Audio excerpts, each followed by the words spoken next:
how you discovered archangels, because that I'm sure many people are curious about.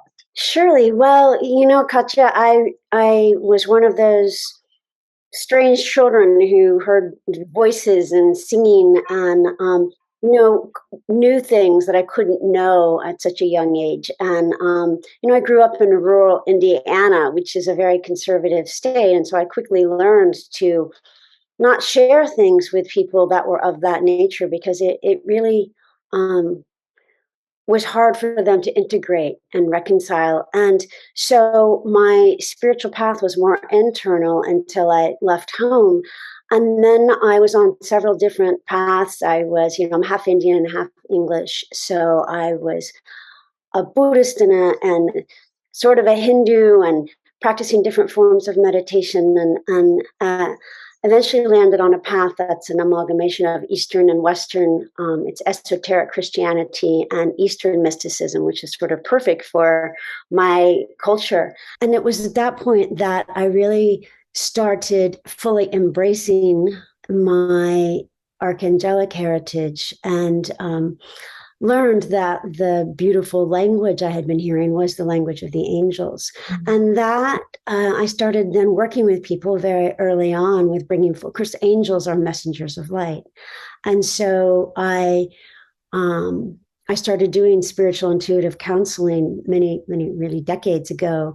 And I didn't always mention the angels. They would inform the sessions initially until I could read the Akashic records myself. They would disseminate, they would read the records and then disseminate what I needed to share with the person. And because I could communicate with them, then I could then communicate. I was sort of an angel translator, if you will. And then once I could read the Akashic records, there were higher records, and then the angels would go and read them. And then I could then share that into the hearts of those who, first it was private practice and then became groups. And, this information would come through that seemed rather outrageous and about the archangelic and the human consciousness becoming one. And I would share this sort of very out there, highly esoteric information, and I would see a sea of nodding heads, people really getting the experience of it, where I'd be like, well, I would have thought that would have sounded, too out there. And people are like, no, I get that.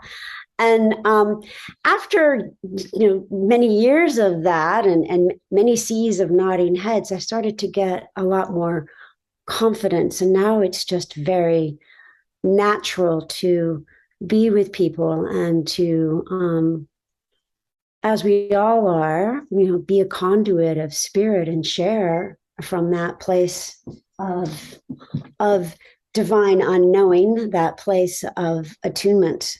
Initially, it was really my own archangelic awakening, and I started facilitating others to really come into that awareness of their archangelic heritage. So that sounds a little funny because people are like, what do you mean I'm an archangel? Well, you see, if you're in this level, you're very likely an archangel. This is something, I can teach whole courses on, so I'm sort of giving you the cliff notes. But, and I really hope that our listeners will really go with the experience of it and see if it resonates in their heart. But just briefly, this human experiment, if you will, is a sort of latter-day experiment, and the angelic predates it by many trillions of years. And so likely if one is here and reaching into that higher path, they have an archangelic heritage that has been sort of, the veil has dropped on that so that they would engage in this world, which seems very dense. Sometimes we can feel kind of strangers in a strange world, or like somewhat alone. And so there's a veil between our archangelic heritage and this world so that we engage here. And once we gain enough evolution where we don't feel that we need to drop the body to connect directly to spirit, then that veil can be lifted, and now we can access those many thousands of lifetimes and access our archangelic acumen, which would be very specific to the individual, and they can then discover that, not to go back there, but to bring it all into this moment to really discover more what God was intending of them in this lifetime, what Spirit was learning through them, through all their lifetimes. And that's beautiful. And thank you for sharing, because I have experienced your beautiful work. And I can totally say that I was one of those nodding heads, like things that you share are so beautifully aligned and makes so much sense and just opens and widens how we can see the world.